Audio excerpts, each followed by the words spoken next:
ұшқыш Нұркен Әбдіров, полк командирі Тимофей Позолотин, взвод командирі Гаяз Рамаев және минометші Қарсыбай Спатаев болатын.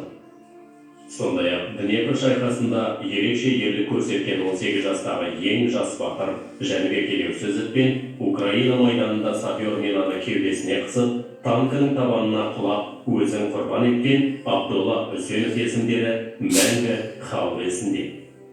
Ұлы Отан соғысына қатысқан қазақтың батыр қыздары жайлы не білесің?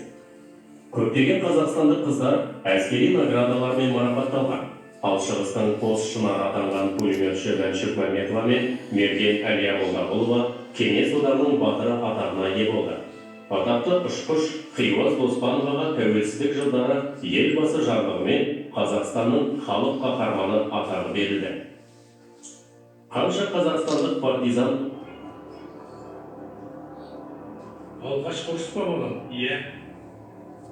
Қай жақтан боласың? Ақмоладан.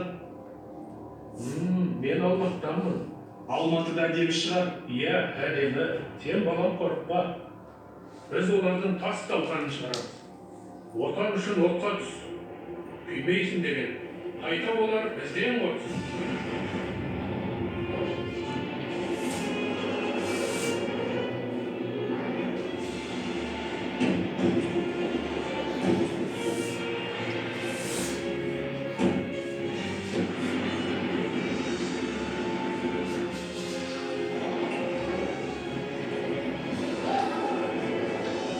Екінші дүниежүзілік соғысқа 34.476.000 адам қатысты.